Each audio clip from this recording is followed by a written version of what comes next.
राधे राधे दोस्तों, हमारे चैनल चतुर्वेदी ज्ञान ज्योति में आपका हार्दिक स्वागत है। आप सब कैसे हैं यह बताने के लिए कमेंट बॉक्स में जय श्री राधे जरूर लिखें। राधे रानी की कृपा से आपका सब मंगल होगा। दोस्तों, हल छठ हल षष्ठी का त्यौहार हर साल भाद्रपद माह की कृष्ण पक्ष की षष्ठी तिथि को मनाया जाता है। धार्मिक मान्यताओं के अनुसार इस दिन भगवान श्री कृष्ण के बड़े भाई बलराम जी का जन्म हुआ था। बलराम जी का प्रधान शस्त्र हल एवं मूसल है, इसी कारण उन्हें हलधर भी कहा जाता है। इस पर्व को हल छठ के अलावा कुछ पूर्वी भारत में ललही छठ के रूप में मनाया जाता है। दोस्तों, यह व्रत पूजन पुत्रवती महिलाएं करती हैं। यह व्रत पुत्रों की दीर्घायु और उनकी संपन्नता के लिए किया जाता है। इस व्रत में महिलाएं प्रत्येक पुत्र के हिसाब से 6 महुए के पत्ते, 6 छोटे मिट्टी के बर्तन में 5 या 7 भुने हुए अनाज भरती हैं। यह व्रत बहुत ही नियम के साथ किया जाता है। यह पर्व किसानों का भी महत्वपूर्ण पर्व है। इस दिन किसान अपने हल व बैल बछड़ों की पूजा करते हैं, क्योंकि इस दिन बलराम जी का जन्म हुआ था तथा उनका प्रिय शस्त्र हल है। दोस्तों, हल छठ व्रत के दिन आप क्या खाएं क्या ना खाएं यह आपको हम बता देते हैं। इस व्रत को करने वाली महिलाएं इस दिन हल से जुती हुई सामग्री अर्थात अनाज नहीं खा सकती और गाय का दूध, दही और घी भी नहीं खा सकती। इस दिन इन्हें केवल वृक्ष पर लगे फल व खाद्य पदार्थ ही खाने की अनुमति होती है। इस दिन पसई का चावल यानी मोर धान खा सकते हैं, महुए को खाते हैं। यह चीज़ें आप पूरे दिन निर्जला व्रत रखने के बाद शाम की पूजा के बाद ही खा सकती हैं। पसई के चावल, भैंस के दूध का दही और महुए का पारण करने की मान्यता इस व्रत में है। दोस्तों, आइए हम आपको हल छठ व्रत की पूजा सामग्री भी बता देते हैं। पूजा सामग्री है ताश, घास, महुए की डाली से छठी माता बनाना है। मिट्टी के कुड़वे यानी लोटे ये 6 लेने हैं। महुए के पत्ते के दोने भी 6 लेने हैं। भैंस के दूध का दही, घी, गोबर, महुए का फल, महुए के पत्ते, फूल, सप्तधान, देवली जो बांस के पत्तों से बनी होती है, नहीं तो आप महुए के पत्ते के दोने भी ले सकते हैं। कलश के लिए तांबे या पीतल का लोटा, पसई का चावल, यह आप पूजा सामग्री पूजा में लेनी है। पूजा विधि हम आपको बता देते हैं।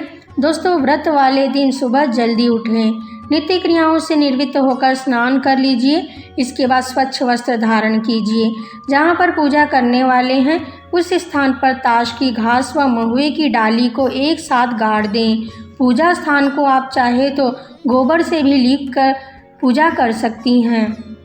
ताश घास और महुए की डाली को गाड़कर छठी माता तैयार कीजिए। वहीं माता के पास ही एक कलश रखें, कलश की स्थापना करें। कलश में आम के पत्ते 5 रखें, सुपारी और एक सिक्का और हल्दी की गांठ कलश में डाल दें व पानी कलश में डालकर कलश स्थापित करें।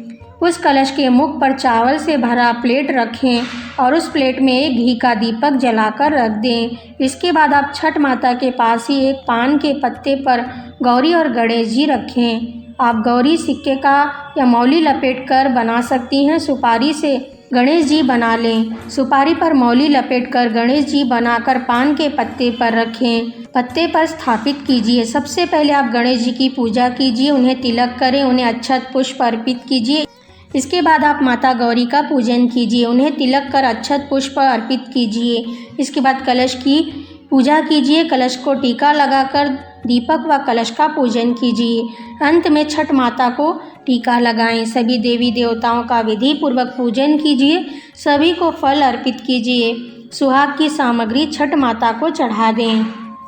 इसके बाद मिट्टी के कुड़वे में सप्त अनाज भरें और महुए के पत्ते के दोने में पसई का चावल, महुआ और भैंस के दूध से बना दही भरकर छठ माता के पास रखें। इसे छठ माता को छुआ कर उनके अर्पित करें। हाथ जोड़कर छठ माता को नमस्कार करें। पूजा में हुई भूल चूक के लिए क्षमा प्रार्थना करें। माता की आरती के बाद हर छठ व्रत की कथा पढ़ें या सुनें। इसके बाद आप वहीं बैठकर महुए के पत्ते पर पसई का चावल, महुए का फल और भैंस के दूध से बना दही के साथ खाएं। इस प्रकार से छठ पूजन हर छठ पूजन कीजिए। हल छठ हल षष्ठी व्रत 5 सितंबर 2023 दिन मंगलवार को रखा जाएगा। षष्ठी तिथि प्रारंभ होगी 4 सितंबर को सोमवार शाम 4:43 से। षष्ठी तिथि समाप्त होगी 5 सितंबर मंगलवार शाम 3:46 पर। सूर्योदय सुबह 6:14 पर होगा। सूर्यास्त शाम 6:37 पर होगा। गोधूली बेला शाम में पूजा का शुभ मुहूर्त रहेगा 6:39 से 7:01 तक का। दोस्तों, इस शुभ मुहूर्त में आप पूजन कीजिए, आपकी सभी मनोकामनाएं पूर्ण होंगी। वीडियो को अंत तक देखने के लिए आपका हार्दिक धन्यवाद।